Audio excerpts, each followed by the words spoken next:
Oke, assalamualaikum warahmatullahi wabarakatuh. Selamat siang, berjumpa kembali dengan saya WDRM dalam podcast Lentera Ilmu.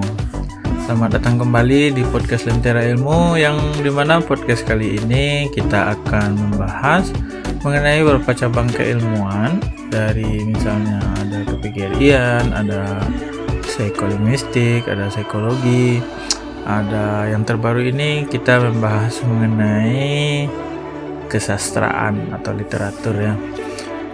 Pada kali ini saya akan membagi dua podcast sederhana tentang metode dan teknik dalam penelitian kesastraan. Jadi silakan pantengin YouTube channel ini karena kita akan bahas berapa metode dan teknik dalam penelitian sastra. Oke.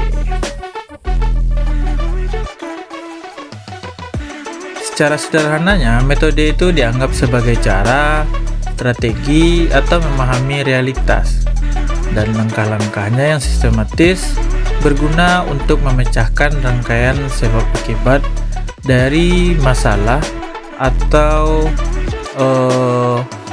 mendeskripsikan atau mengklasifikasikan masalah-masalah yang ingin ditemukan,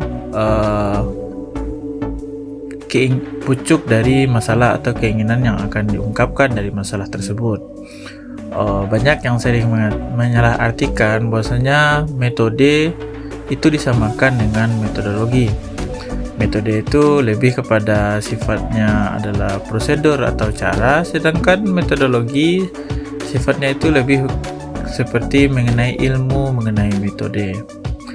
Jadi jelas metodologi itu mengimplikasikan dari sebuah metode, dan metodologi bukanlah kumpulan dari metode. Perbedaan antara keduanya bukanlah satu perbedaan di sebuah metodologi, karena melainkan perbedaan paradigma dan perbedaan metodologi tersebut. Metode dia banyak sekali jenis dan bentuknya, karena pada dasarnya mereka itu merupakan satu bentuk pemahaman prosedur yang dibangun dan jelas berbeda satu sama lain.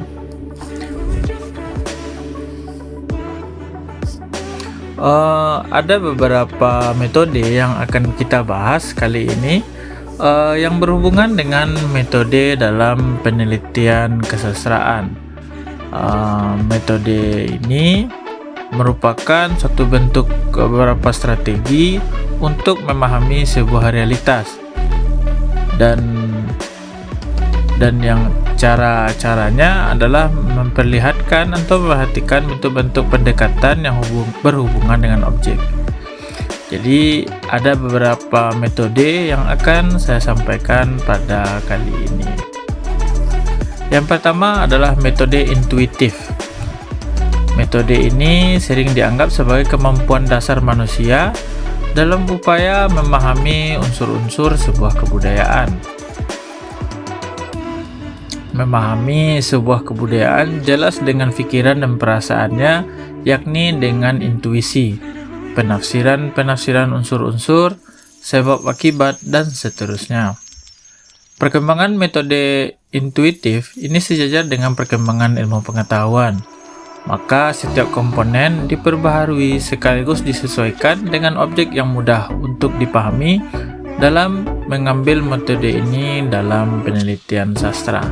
Jadi jelas bahwasanya metode ini merupakan metode dasar dalam kemampuan dasar manusia dalam memahami unsur-unsur sebuah kebudayaan.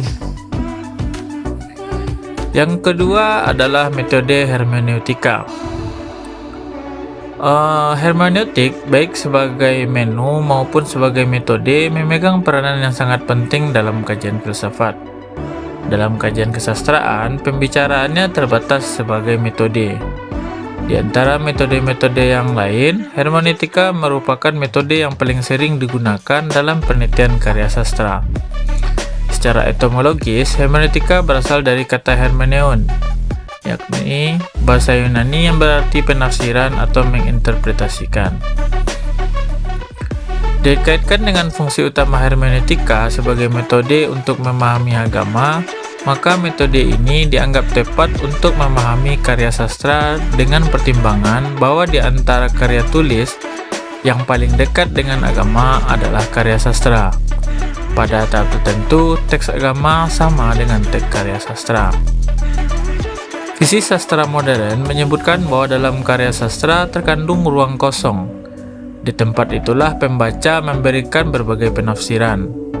Metode hermeneutika tidak mencari makna yang benar, melainkan makna yang paling optimal. Maka jelaslah bahwasanya penafsiran dari metode hermeneutika ini terjadi karena setiap subjek memandang objek melalui paradigma yang berbeda-beda.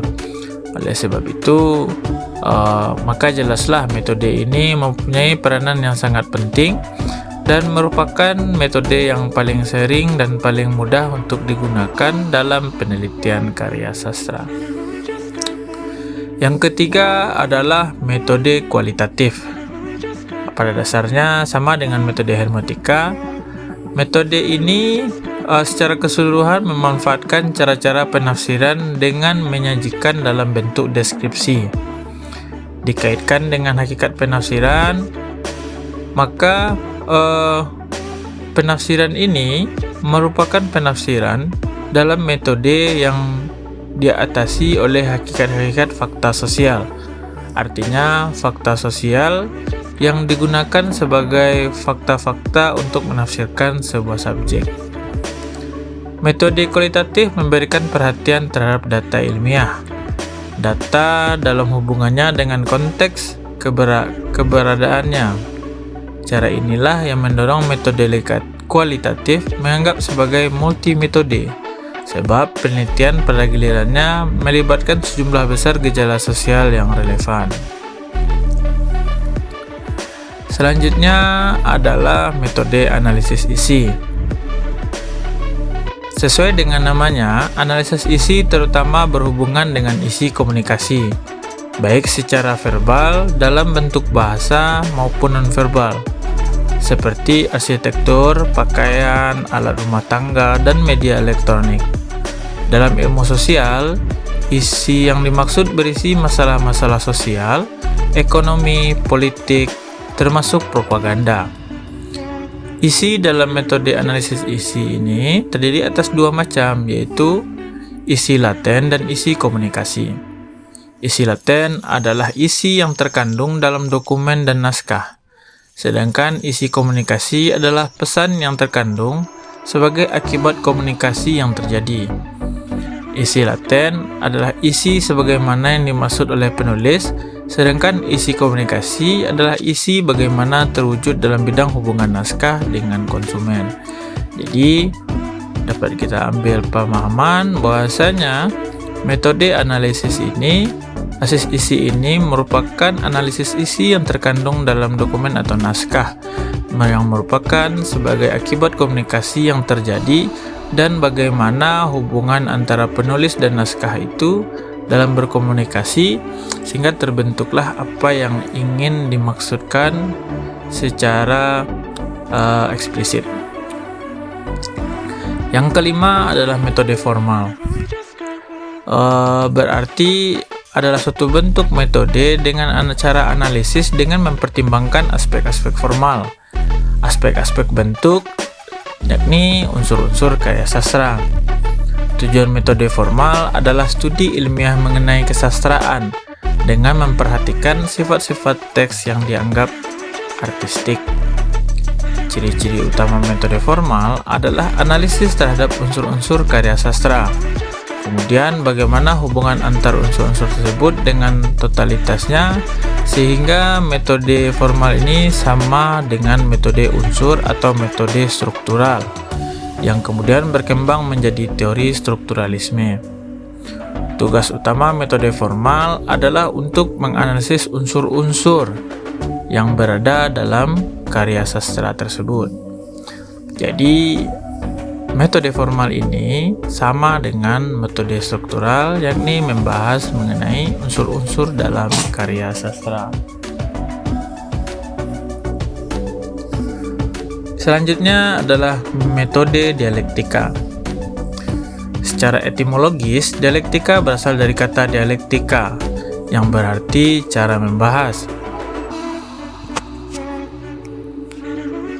Metode ini digunakan dengan sangat berhasil oleh Goldman dalam strukturalisme genetik.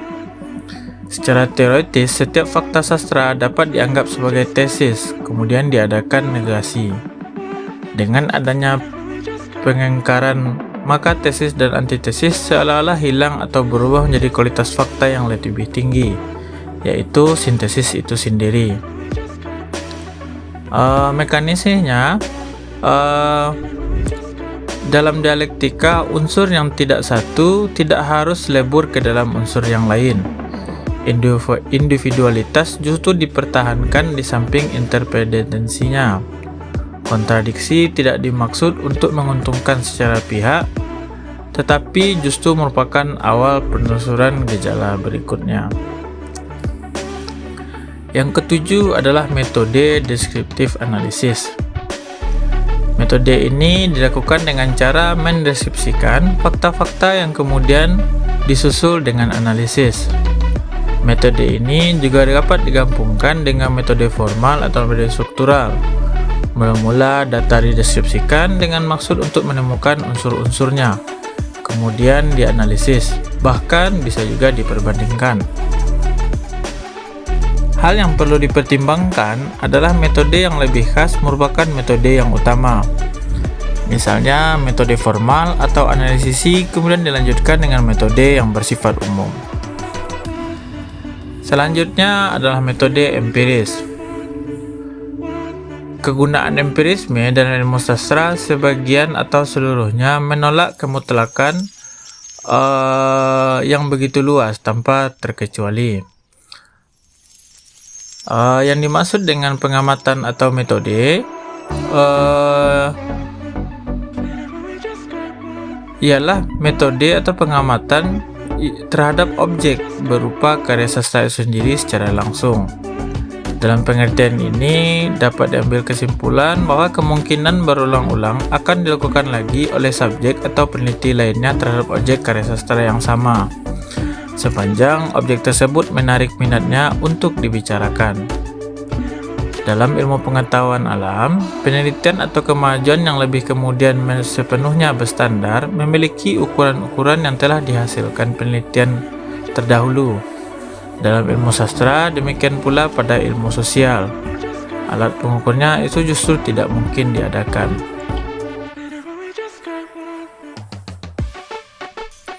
Jadi, dapat diambil kesimpulan bahwasanya setiap penelitian itu dilakukan atas dasar-dasar detail dari objek yang ada. Sistemnya terbatas pada objek karya sastra itu satu demi satu, dan prosesnya pun selalu bisa berubah-ubah. Penilaian kembali terhadap objek tidak lepas dari mensinkronisasikan berbagai objek yang ada sesuai dengan tuntutan kondisi.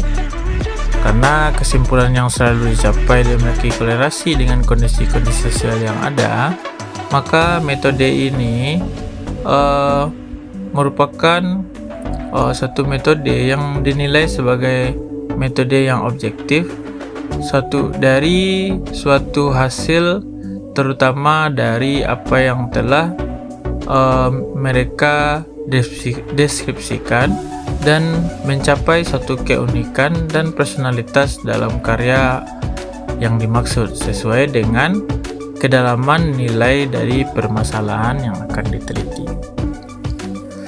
Yang terakhir dari podcast kita kali ini adalah metode ilmiah.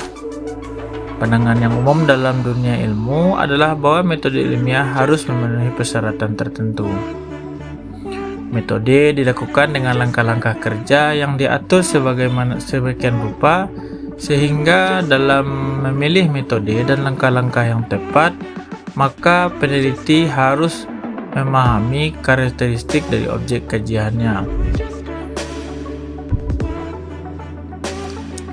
dalam penerapan metode ilmiah, maka peneliti perlu mempertimbangkan sifat karya sastra yang memperlihatkan gejala yang universal, tetapi sekaligus khusus dan unik.